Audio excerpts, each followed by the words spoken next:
In the action thriller The Rock, stars Sean Connery and Nicolas Cage break into Alcatraz prison. Their mission? To stop a group of disgruntled Marines from launching lethal nerve gas missiles at San Francisco. Good. Yeah, I want pressure. That's what I want. Give me more pressure. Come on. Director Michael Bay and producers Jerry Bruckheimer and Don Simpson, who collaborated on Bad Boys, teamed up again with the intention of blowing the audience away. I'm a very visual director, and I demand the most of what my film should look like. I want it to be something that places the viewers in places where you're not really privileged to see. I like really involving the viewer and getting right in there on the action. The film's first signature shot will come at the climax of a destructive chase through the streets of San Francisco, where a cable car is blasted 20 feet high, engulfed in a spectacular fireball. The film crew has blocked off a section of street, and the cable car is positioned over 2 hydraulic rams, which will launch it into the air. Bay chooses 7 different camera angles from which to cover the explosion.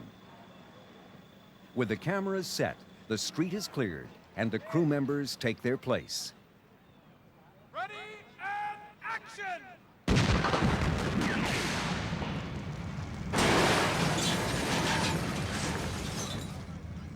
After successfully completing the cable car explosion, Bay turns to visual effects supervisor Hoyt Yateman and DreamQuest Images in Simi Valley, California.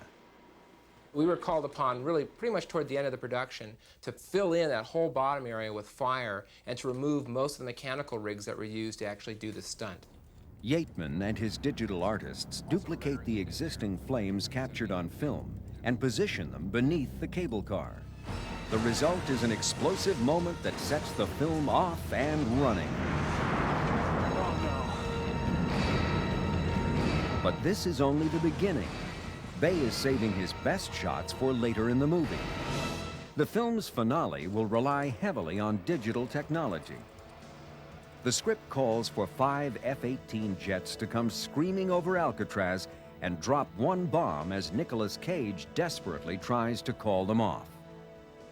Michael told us what he wanted to see. So we took that information and we brought it back here to our stages at DreamQuest, and we recreated the San Francisco Bay Area and took cardboard cutouts and did a video animatic, which is basically a moving storyboard. Michael approved that. Next, the crew shoots a stand-in for Nicolas Cage, signaling with flares. This becomes the background plate to which computer-generated or CG F-18 jets will be added. Using an off-the-shelf software program called Alias, digital effects supervisor Dan DeLue creates a simple wireframe animation of the jet's flight trajectory.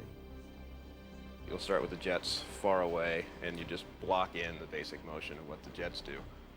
As the shot progresses, as it evolves, you start putting more and more subtle movements into the jets, the sense of weight as they accelerate into the climb, the chaotic nature of a shot like this when they all peel off.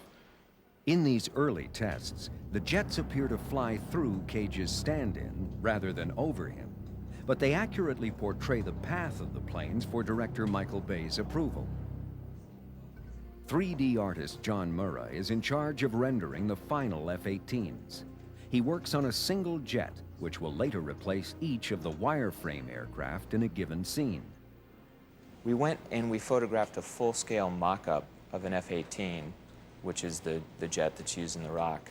And what that gave us was kind of a template to draw from, because all of the individual panels were all drawn out on this jet.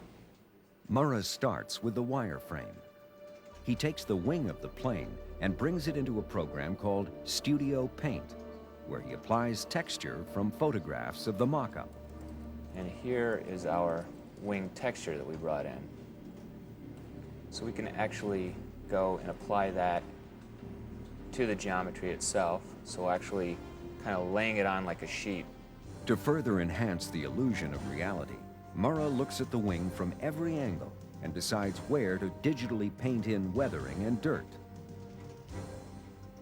The fully rendered jet is ready to replace the wireframe aircraft in the shot, The animators add exhaust trails, and the finished scene heightens the tension of Bay's explosive finale. For the second part of the sequence, the crew starts with an aerial background plate of Alcatraz, photographed from a helicopter at 2,000 feet. In order to get the proper scale and angle for the pyrotechnics, Yateman employs the tallest construction crane in Los Angeles. Gasoline bombs will be exploded on top of a 70 by 70 foot blue screen as the camera is rolling from a height of 170 feet. The blue will later be digitally removed in the computer, leaving only the explosion to insert on the plate of the island.